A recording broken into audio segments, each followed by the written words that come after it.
Ada banyak cara untuk menjadi kuat. Tapi kekuatan sejati seringkali tidak berbentuk. Ia tidak bisa ditimbang, tidak bisa difoto, tidak bisa dihitung dengan angka statistik. Ia tinggal di dalam hati, tumbuh dalam diam, dan hanya bisa dibaca oleh mereka yang melihat dengan mata hati. Dan ketika dunia memuja kekuatan dalam bentuk senjata, teknologi, dan pengaruh, ada satu tempat di bumi ini yang dengan diam-diam membuktikan bahwa kekuatan bisa datang dari arah yang tak terduga. Palestina. Nama ini telah menjadi simbol yang lebih besar dari sekadar peta wilayah. Ia adalah sebuah cerita yang belum selesai. Ia bukan hanya konflik, bukan hanya politik, bukan hanya sejarah panjang yang ditulis ulang berkali-kali. Ia adalah refleksi dari sebuah pertanyaan besar. Apa arti kuat yang sebenarnya? Israel dikenal sebagai negara dengan perlengkapan militer tercanggih, jaringan intelijen paling lihai, dan dukungan diplomatik dari kekuatan-kekuatan besar dunia. Mereka punya pertahanan yang bisa melacak proyektil sebelum mendarat. Mereka punya pengaruh di ruang-ruang kebijakan global, bahkan di balik panggung berita yang dilihat oleh jutaan pasang mata. Tapi kekuatan semacam ini hanya bekerja di permukaan. Ia seperti benteng kokoh yang sebenarnya rapuh di dalam, karena dibangun di atas rasa takut. Di seberangnya, Palestina tak punya semua itu. Tidak punya tank, tidak punya pasokan senjata mutakhir, tidak punya satelit di langit. Bahkan, seringkali mereka tidak punya akses air yang layak atau aliran listrik yang stabil. Tapi di tengah semua keterbatasan itu, mereka memiliki satu hal yang tidak bisa dihancurkan, iman. Iman bukan hanya dalam konteks keagamaan, tapi iman dalam pengertian terdalam. Keyakinan bahwa hidup punya makna, bahkan di tengah ketidakadilan. Keyakinan bahwa mengajar tetap penting, walau sekolah telah hancur. Keyakinan bahwa membesarkan anak tetap mulia, walau masa depan terlihat suram. Keyakinan bahwa melangkah tetap berharga, walau jalan yang dilalui selalu dibatasi. Setiap pagi di Palestina bukan dimulai dengan deru mesin, tapi dengan suara azan yang membelah kesunyian.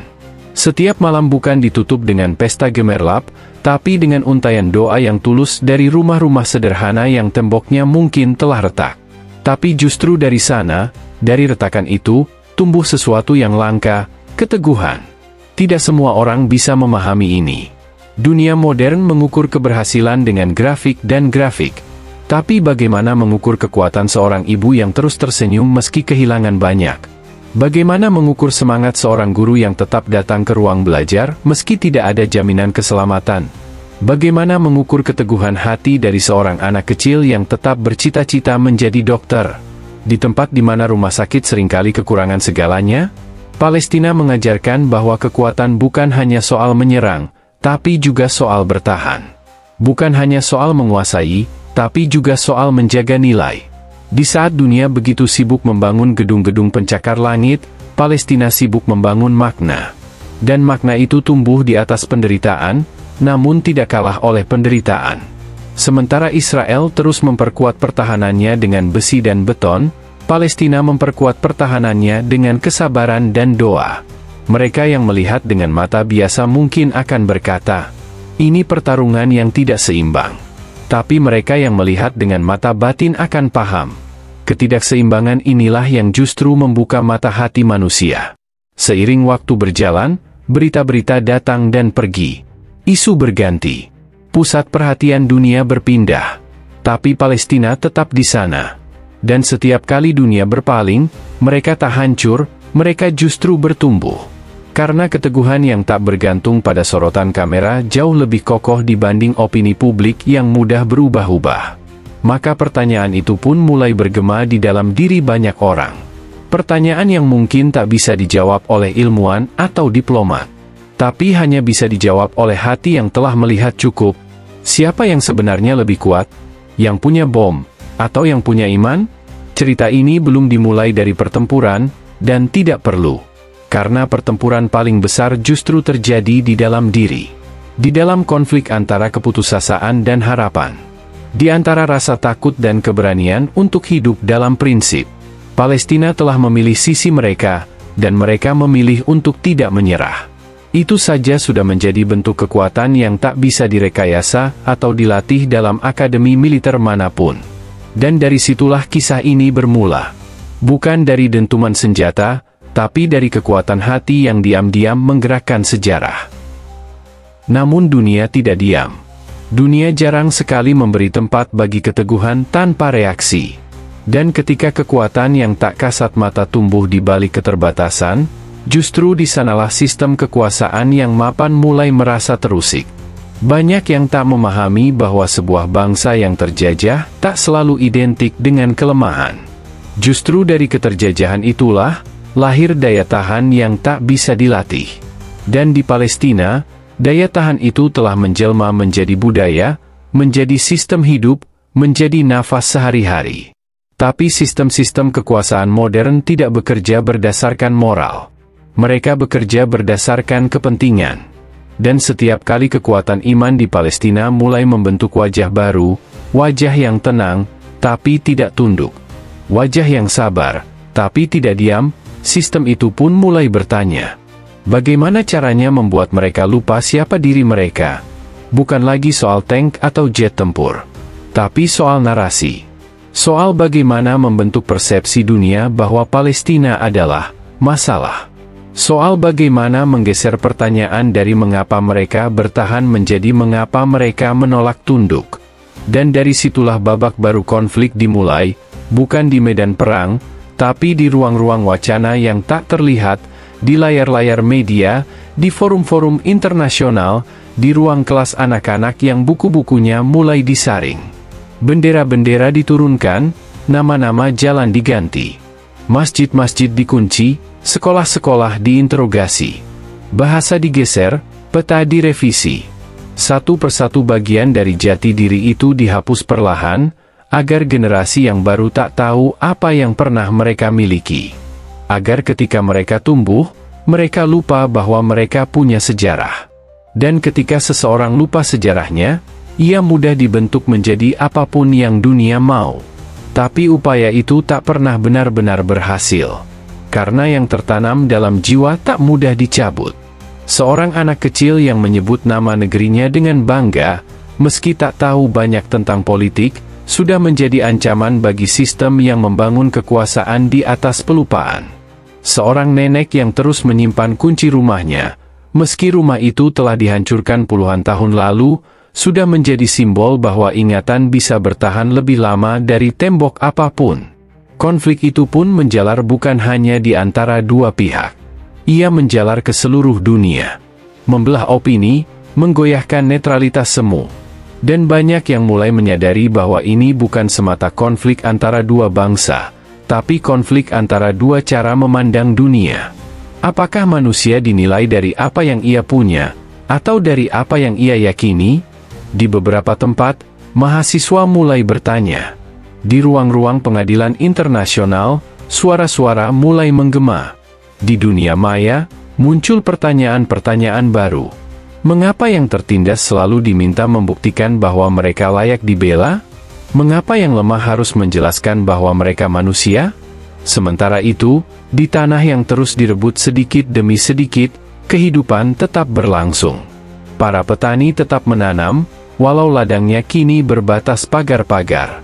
Para ibu tetap memasak, walau kadang bahan yang tersedia hanya cukup untuk satu hari. Para guru tetap mengajar, walau ruang kelasnya sempit dan buku-bukunya usang. Dan justru dari keberlanjutan inilah konflik menjadi nyata, karena harapan yang tak padam jauh lebih membahayakan dari kemarahan yang meledak.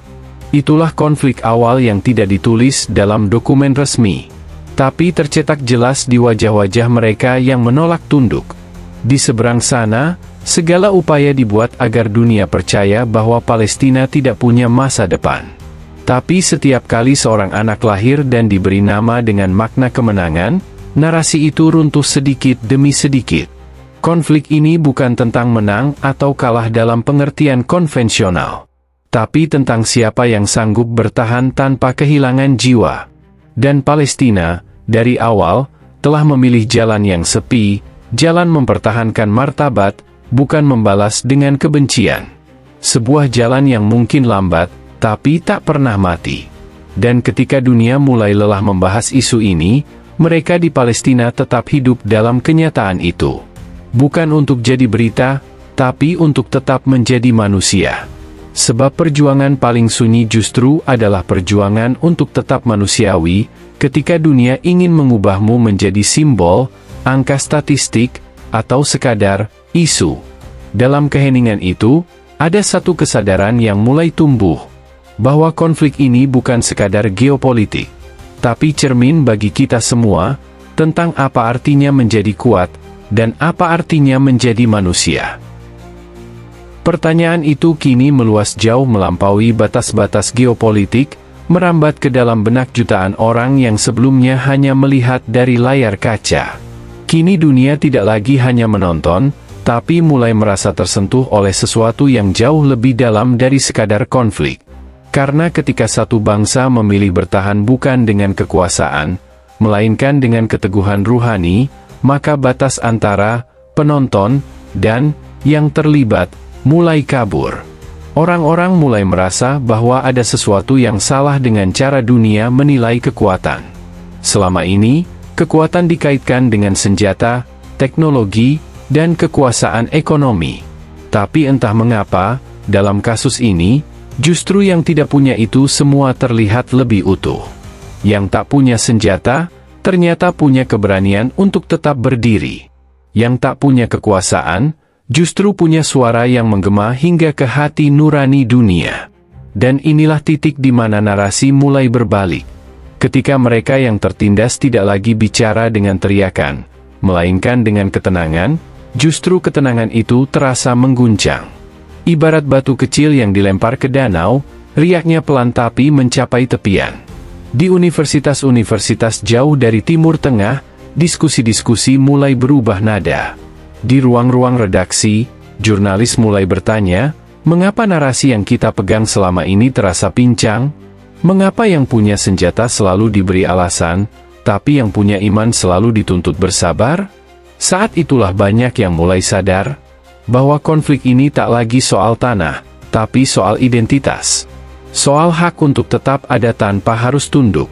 Soal keberanian untuk berkata, tidak, pada sistem yang ingin mencabut ingatan dan makna dari satu bangsa. Di sisi lain, mereka yang punya kuasa mulai gelisah. Karena kekuatan yang dibangun di atas dominasi tak bisa memaksa makna untuk hilang begitu saja. Maka strategi mulai berubah. Bukan lagi tentang penguasaan wilayah, tapi penguasaan kesadaran. Mulailah kampanye besar-besaran dalam bentuk opini publik. Buku-buku sejarah disusun ulang. Peta dunia mulai dibuat tanpa garis yang jelas. Anak-anak muda diajak untuk percaya bahwa yang benar itu relatif, dan bahwa penderitaan itu netral, tergantung siapa yang menjelaskan. Namun di tengah gelombang manipulasi itu, satu hal tetap tak bisa disembunyikan. Bahwa yang terusir tetap punya rumah dalam hatinya. Dan yang dikepung tetap bisa berdiri dengan kepala tegak, karena bukan tanah yang membuat mereka teguh, melainkan keyakinan bahwa hidup punya arti yang lebih dalam dari sekadar tempat tinggal. Iman mereka bukan untuk dipamerkan, tapi untuk dijalani. Ia mengalir dalam keseharian. Dalam cara mereka memberi makan kucing di jalan, dalam cara mereka menyapa tetangga, dalam cara mereka terus mengajar walau ruang kelas dipenuhi puing. Dan dari situlah kekuatan baru mulai tumbuh. Kekuatan yang tidak bisa dihancurkan oleh rudal atau propaganda. Kekuatan yang lahir dari kepercayaan bahwa selama ada Allah, tidak ada yang benar-benar sendiri. Kekuatan yang menjadikan mereka lebih dari sekadar bangsa yang bertahan, mereka menjadi cermin bagi dunia yang sedang kehilangan arah. Ketika dunia ramai berbicara tentang teknologi, ekonomi, dan kekuasaan, mereka justru hadir sebagai pengingat bahwa manusia tanpa ruh hanyalah wadah kosong. Maka konflik ini berkembang. Bukan hanya melebar ke lebih banyak wilayah, tapi juga merambat masuk ke lebih banyak hati. Di balik layar-layar yang dingin, ada air mata yang jatuh bukan karena sedih, tapi karena malu. Karena kita, yang hidup nyaman, kadang terlalu cepat mengeluh. Karena kita, yang bebas, kadang terlalu lalai. Dan mereka, yang sempit ruangnya, justru lebih lapang jiwanya. Dunia yang dulu acuh kini mulai diam bukan karena tak peduli, tapi karena malu. Diam karena bingung bagaimana menjelaskan bahwa yang tak bersenjata ternyata lebih kuat dari yang bersenjata. Bahwa iman yang sederhana bisa menjatuhkan bangunan propaganda yang sudah lama berdiri. Dan dari diam itu, mulai tumbuh rasa ingin tahu. Rasa ingin tahu yang mendorong jutaan orang membuka kembali sejarah, mempelajari kembali peta, memahami kembali hakikat keadilan. Kini, konflik ini bukan lagi tentang siapa melawan siapa, tapi tentang apa yang sedang kita bela dalam hati kita. Apakah kita masih percaya bahwa keadilan itu universal? Bahwa kebenaran tak bergantung pada kekuatan? Ataukah kita telah menyerah pada logika dunia yang menilai segala sesuatu dari siapa yang lebih kaya, lebih berkuasa, dan lebih terdengar suaranya? Palestina, dalam diam dan sabarnya, telah menantang dunia untuk menjawab itu semua. Tanpa mengangkat senjata, mereka bertanya, "Jika kami bisa tetap hidup, bermartabat, dan bersyukur dalam segala keterbatasan, lalu apa yang membuat kalian, yang serba cukup, merasa begitu hampa?" Itulah pengembangan konflik yang sejati. Bukan hanya antara dua bangsa, tapi antara dua cara berpikir. Antara mereka yang mengejar dunia, dan mereka yang menggenggam akhirat. Antara mereka yang hidup dalam ketakutan akan kehilangan, dan mereka yang hidup dalam keyakinan bahwa yang paling berharga tak bisa dirampas oleh siapapun. Dan dalam keteguhan itulah, mereka terus berjalan, menembus waktu dan luka, tidak untuk menang, tapi untuk tetap menjadi manusia seutuhnya. Sebab pada akhirnya, kemenangan sejati bukan diukur dari wilayah yang diduduki, tapi dari hati yang tetap utuh, walau berkali-kali dicoba dihancurkan. Namun dunia masih tak selesai dengan pertanyaannya sendiri. Masih banyak yang bergulat di antara narasi media dan kesaksian hati nurani. Banyak yang bertanya dalam hati, bagaimana mungkin bangsa yang terkepung, yang selalu dianggap lemah, justru menjadi pusat keteguhan zaman ini? Bagaimana bisa suara mereka yang terus dibungkam justru menjadi gema yang paling nyaring di relung batin manusia-manusia dunia? Dan saat dunia belum selesai menjawab, Palestina sudah melangkah lebih jauh. Mereka tak menunggu pembelaan, mereka tak menanti simpati. Mereka terus hidup dengan ritme yang telah Allah tetapkan. Pagi mereka dimulai dengan adzan, bukan alarm. Siang mereka penuh dengan doa, bukan propaganda. Dan malam mereka tetap memeluk langit yang sama, seraya mengadu pada yang tak pernah tertidur. Justru di titik inilah, sesuatu yang lebih besar mulai terjadi. Ini bukan lagi soal pembebasan tanah. Ini tentang pembebasan kesadaran.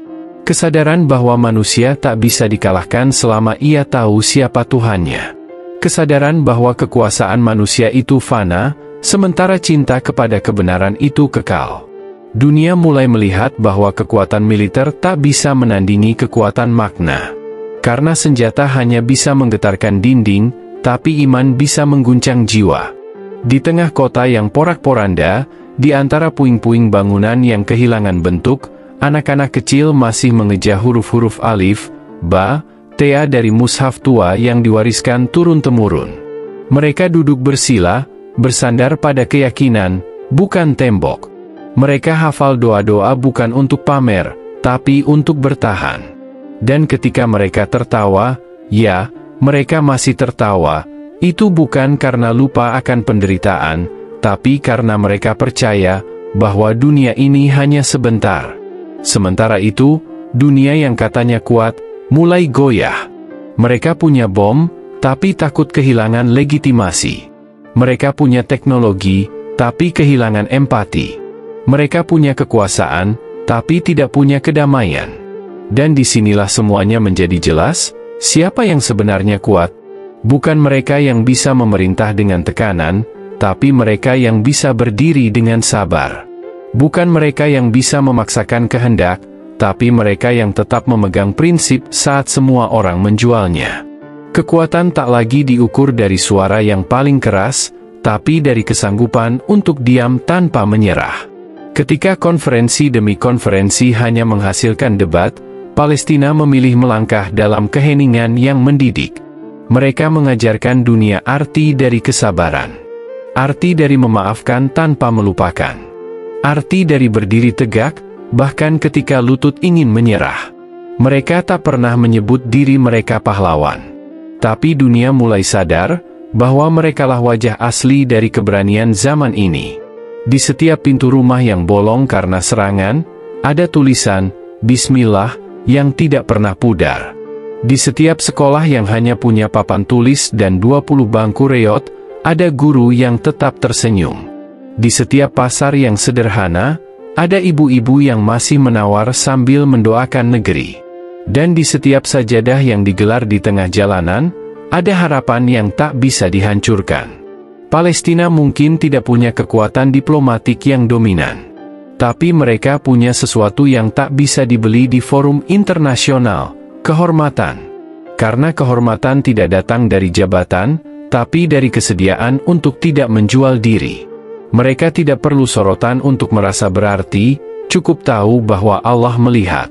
Dan kini dunia pun mulai merasa goyah. Bukan karena takut pada kekuatan militer Palestina, tidak, mereka tahu Palestina tak punya itu. Tapi karena takut pada daya spiritual yang begitu dalam, yang menyentuh bahkan mereka yang selama ini tak peduli agama.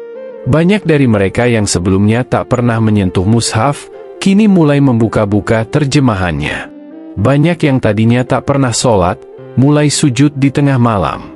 Karena dalam cerita ini, yang terjajah justru menghidupkan kembali ruhani yang selama ini mati di dalam diri kita sendiri. Inilah klimaksnya. Bukan pertempuran fisik, tapi pertempuran batin. Antara kejujuran dan manipulasi. Antara hati nurani dan kepentingan. Antara cahaya dan bayang-bayang. Dan untuk pertama kalinya, banyak orang mulai memilih untuk tidak lagi netral. Karena mereka tahu bahwa diam bisa berarti menyetujui ketidakadilan. Dan bahwa berpihak pada kebenaran, meski kecil, tetap lebih mulia daripada berpihak pada kekuasaan yang besar tapi buta. Kini tak perlu lagi teriak. Karena kekuatan iman tak butuh pengeras suara. Ia menyusup lewat perbuatan, lewat ketulusan, lewat hidup yang tetap dijalani dengan harapan. Dan harapan itu, hari demi hari, mulai berubah menjadi gelombang yang tak terbendung. Gelombang yang menyadarkan bahwa bom tidak selalu lebih kuat dari doa. Bahwa penjajahan tidak selalu lebih kuat dari cinta tanah air. Dan bahwa ketidakadilan, sekuat apapun mencoba bersembunyi di balik hukum dan kebijakan, akan tetap terlihat telanjang ketika berhadapan dengan nurani umat manusia. Itulah kekuatan yang sesungguhnya. Dan dunia pun menyaksikan, takjub, bahwa mungkin, di akhir zaman seperti ini, imanlah yang menjadi senjata paling ampuh. Bukan untuk menyerang, tapi untuk bertahan. Bukan untuk menguasai, tapi untuk menjaga martabat sebagai manusia. Dan disinilah semua benang-benang itu saling terikat. Dari masa ke masa, dari batu pertama yang dilempar oleh tangan kecil yang tak tahu takut, sampai nyanyian sunyi di balik reruntuhan yang bergaung melebihi pidato-pidato megah di panggung dunia. Apa yang dipertahankan rakyat Palestina ternyata bukan sekadar tanah, tapi arti hidup yang lebih besar. Bahwa manusia diciptakan bukan untuk menindas, tapi untuk mengenal, mencintai, dan mengingat Tuhan bersama-sama. Kita menyaksikan bagaimana satu generasi diwariskan luka, tapi juga diwariskan semangat. Anak-anak yang tumbuh bukan dalam bayang-bayang kebencian, tapi dalam terang harapan yang disemai dari Al-Quran yang mereka dekap lebih erat daripada mainan. Dan mereka tetap belajar, tetap menghafal, tetap membagikan roti hangat meski lapar, seolah berkata kepada dunia, kami tidak butuh simpati, kami hanya ingin kalian melihat apa yang sejatinya penting. Maka ketika dunia bertanya siapa yang lebih kuat, yang punya bom atau yang punya iman, jawabannya tidak terletak pada kerusakan yang terlihat di satelit, tapi pada keluhuran yang tak bisa ditangkap kamera.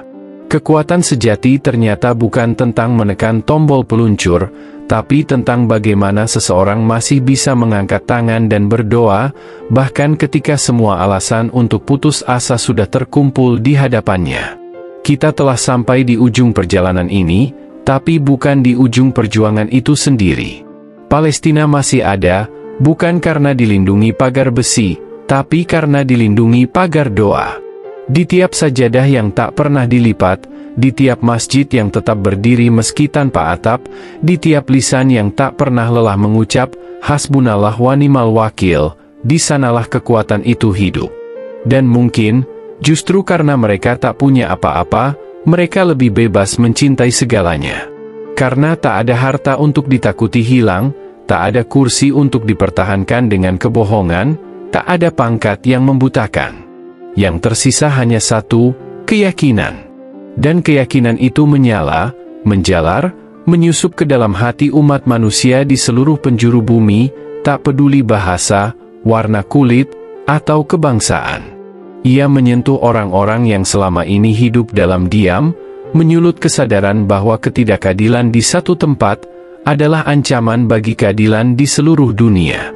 Lalu kita pun mulai menyadari, mungkin Allah membiarkan ini semua bukan untuk menghukum Palestina, tapi untuk membangunkan dunia.